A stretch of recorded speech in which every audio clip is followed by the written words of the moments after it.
Hello friends, मेरे YouTube channel Ajanta classes में आप लोगों का स्वागत है। तो और दिल खुल कर मैं अपने यूट्यूब चैनल अजंता क्लासेज में आप लोगों का स्वागत करता हूं। तो चलिए इस वीडियो में आप लोगों को 40 जो सामान्य अध्ययन है उसका मैं 40 क्वेश्चन कराऊंगा जो आप लोगों के सभी एग्ज़ाम के लिए अति महत्वपूर्ण होंगे। जितने भी आप लोग एग्ज़ाम दीजिएगा, सरकारी एग्ज़ाम दीजिएगा, उसमें अति महत्वपूर्ण आप लोग को एग्ज़ाम में यह सहायता करेगा। ठीक है, तो चलिए हम शुरू करते हैं 1 नंबर क्वेश्चन से। तो 1 नंबर क्वेश्चन में चंबल नदी पर स्थित जलाशय को किस नाम से जाना जाता है?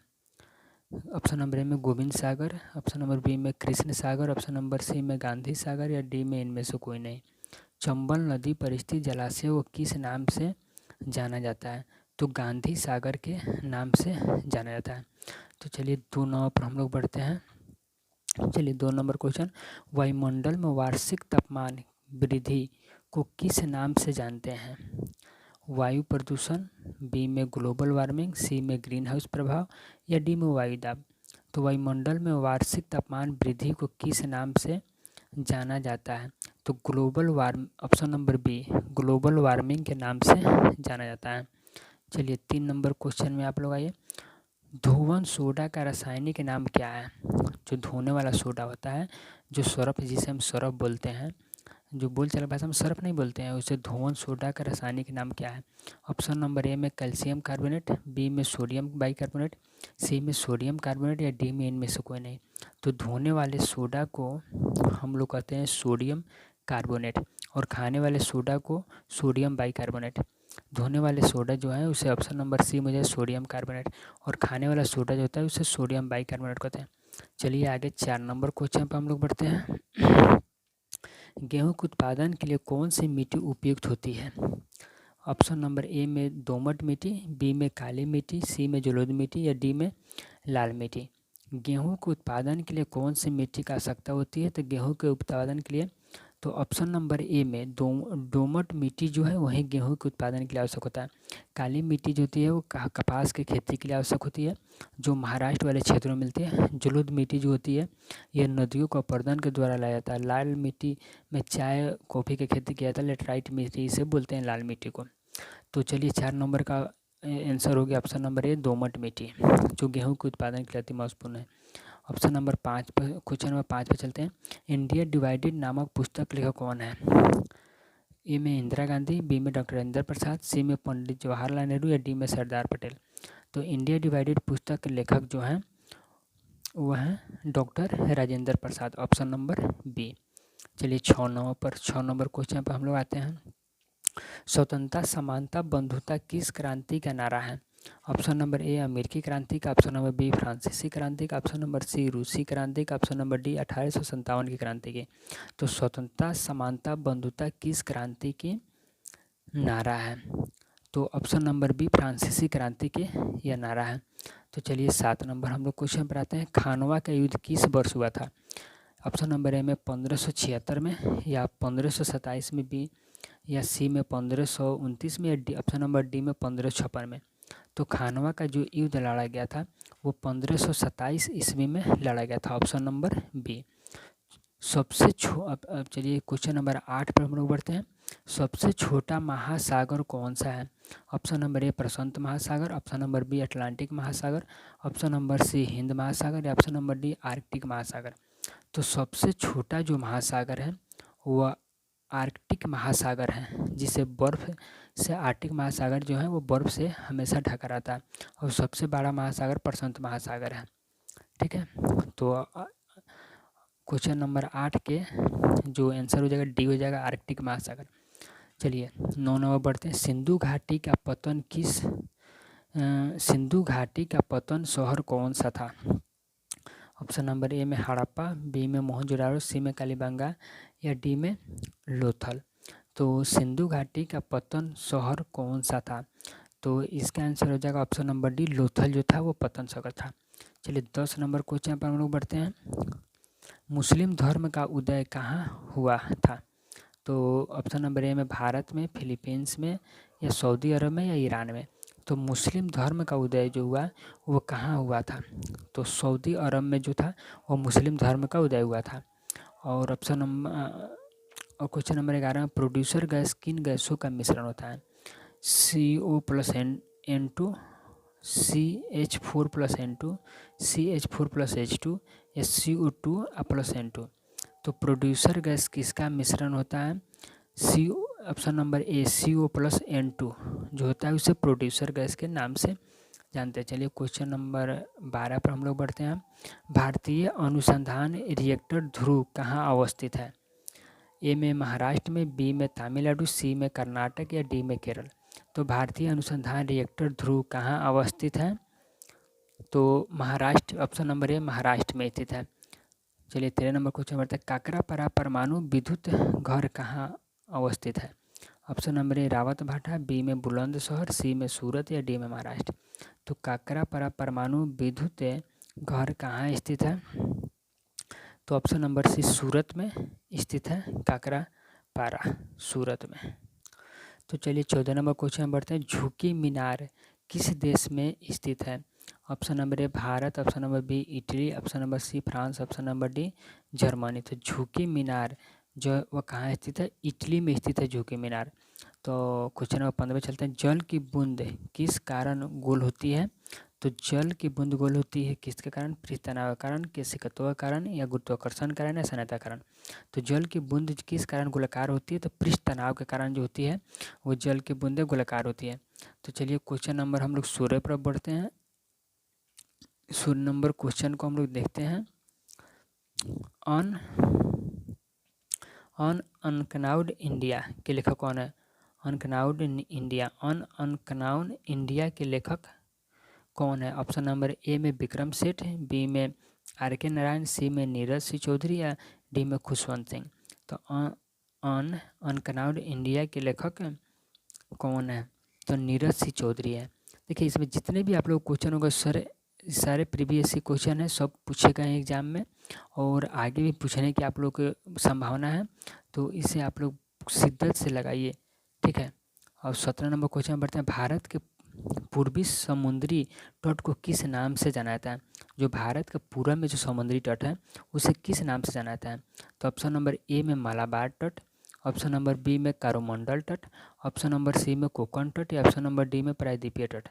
तो भारत को ऊपरी समुद्री तट को किस नाम से जाना जाता है?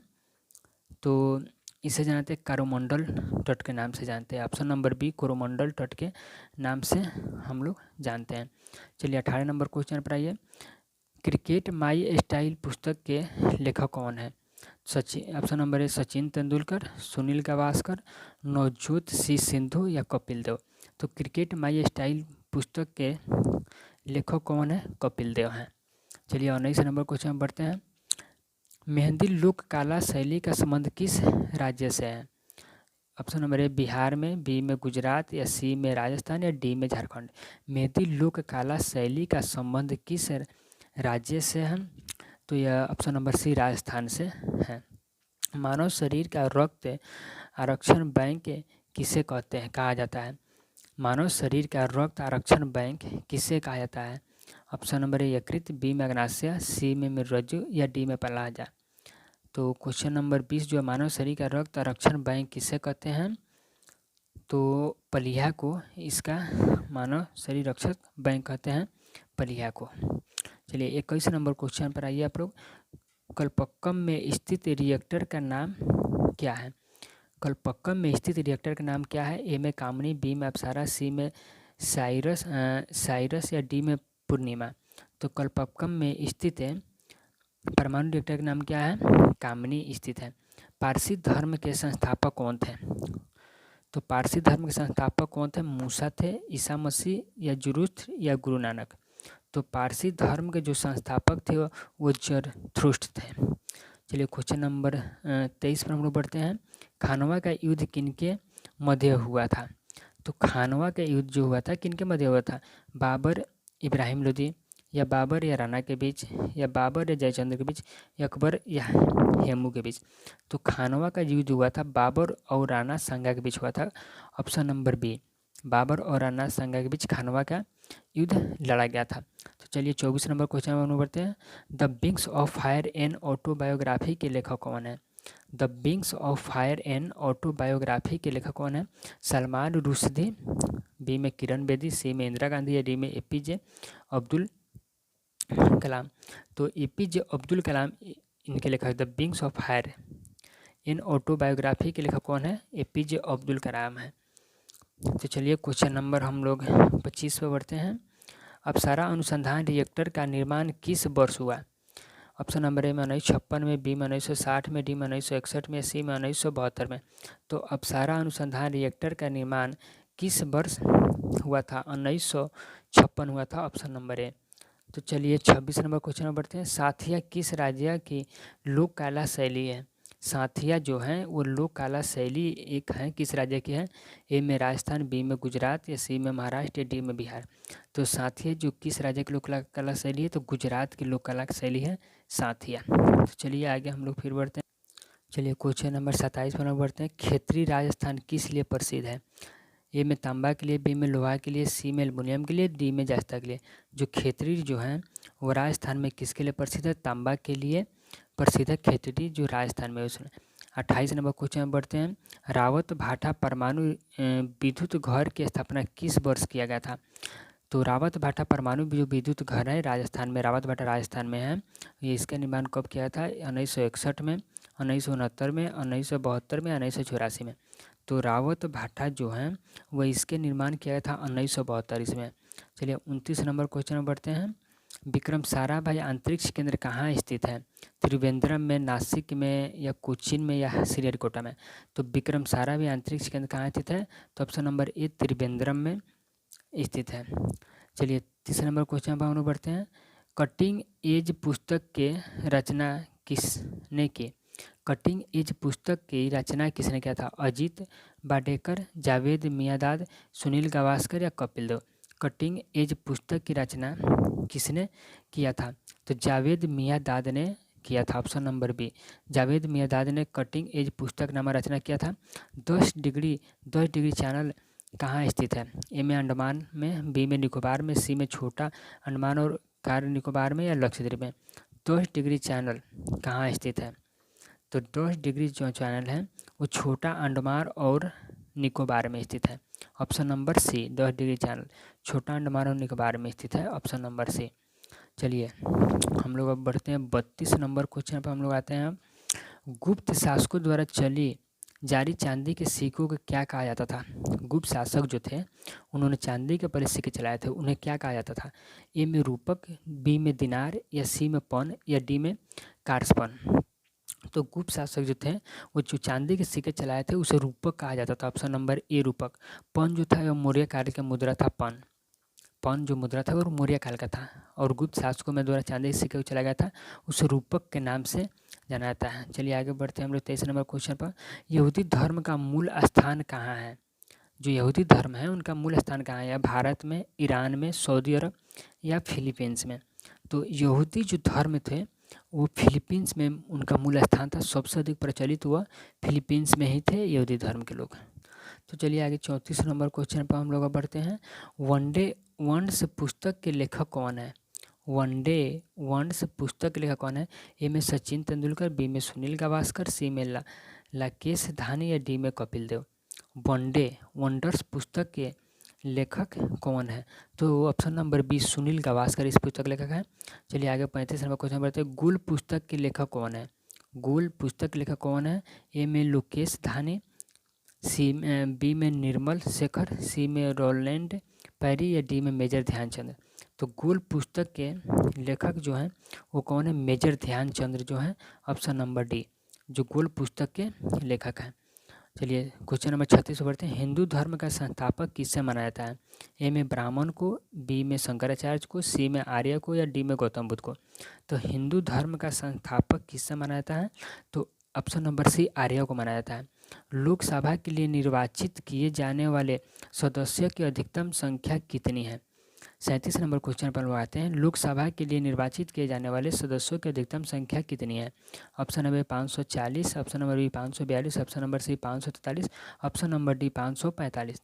तो चलिए जल्दी जल्दी इसका आप लोग जवाब दीजिए। तो लोकसभा के लिए निर्वाचित सदस्यों की संख्या 545 होना चाहिए, ऑप्शन नंबर डी। चलिए 38 पर हम लोग बढ़ते हैं। समांतर दर्पणों के मध्य रखी वस्तु की बनी प्रतिबिंब की संख्या कितनी होती है? तो ऑप्शन नंबर ए में 2, ऑप्शन नंबर बी में 1, ऑप्शन नंबर सी में अनंत या ऑप्शन नंबर डी में 4। तो समांतर दर्पणों के मध्य रखी वस्तुओं की प्रतिबिंब जो बनती है अनंत बनती है। जैसे कि आप लोग सैलून में जाते हैं, जो नाई नहीं होता केस उस काटने वाला, वहाँ पे जाइएगा, वहाँ पे दोनों बगल में जो शीशा लगा होता है उसके बीच में आप लोग खड़े होइएगा और पिछाड़ी आप लोग देखिए चाहे आगाड़ी आप लोग ताक कर देखिएगा, आप लोग को अनंत अनंत जो होता है वो प्रतिबिंब आप लोग को दिखाई देगा। तो वहीं समांतर दर्पण के मध्य रखी वस्तु जो दो दर्पण है उसके बीच में जो वस्तु को रखा जाता है उसमें जो प्रतिबिंब बनता है वो अनंत बनता है, क्योंकि एक नहीं बनता, अनंत बनता है। आप लोग कभी इसको देखिएगा, इस तरह से आप लोग को खुद दिखाई देगा। चलिए 39 नंबर पढ़ते हैं। साइरस अनुसंधान रिएक्टर ट्राम्बो की स्थापना किस वर्ष की गई थी? 1990 में, 1961 में, 1960 में, 1972 में, 1973 में। साइरस अनुसंधान रिएक्टर ट्राम्बो की स्थापना किस वर्ष किया गया था? तो 1960 ईस्वी में किया गया था, जो ऑप्शन नंबर ए में है। चलिए आगे 40 नंबर क्वेश्चन पर हम लोग बढ़ते हैं, जो लास्ट हम लोग आज का क्वेश्चन रहेगा। 40 नंबर क्वेश्चन हम लोग देखते हैं। भारत में उच्चतम न्यायालय में न्यायाधीशों की संख्या बढ़ाने का अधिकार किसके पास है? तो भारत के उच्चतम न्यायालय में न्यायाधीशों की संख्या बढ़ाने का अधिकार जो है वह या तो किसके पास है? ऑप्शन नंबर ए में राष्ट्रपति, बी में उपराष्ट्रपति, सी में प्रधानमंत्री, डी में संसद। तो उच्चतम न्यायालय में जितने भी न्यायाधीश होते हैं उसकी संख्या जो बढ़ाने का अधिकार जो होती है वो संसद के पास है। संसद ही तय कर सकता है। ऑप्शन नंबर डी में संसद ही तय कर सकता है कि कितने न्यायाधीश होना चाहिए, कितने नहीं होना चाहिए। ये संसद के ऊपर डिपेंड करता है। ठीक है, तो चलिए इस वीडियो में जैसे 17 मिनट का वीडियो हो गया और इसमें मैं आप लोग को 40 क्वेश्चन करा दिया हूँ, टॉप क्वेश्चन करा दिया हूँ जो एग्ज़ाम में आप लोग को अति महत्वपूर्ण होगा, अति महत्वपूर्ण से पूछे जाएंगे। तो हर एक वीडियो में 40-40 क्वेश्चन रहेगा, जो 20 मिनट से कम का ही वीडियो होगा, उसमें 40 क्वेश्चन मैं आप लोग को कवर करा दूँगा। तो आप लोग इसे मिस ना करें, आप लोग इसे देखें और आपको एग्ज़ाम में बहुत ही महत्वपूर्ण फ़ायदा होगा। तो चलिए वीडियो कैसा लगा आप लोग इसे ज़रूर कमेंट बॉक्स में बताइए, ताकि मैं इससे भी अच्छा वीडियो आप लोग को लेकर दूँ। तो चलिए यहीं पे हम लोग रहने देते हैं। जय हिंद, जय भारत।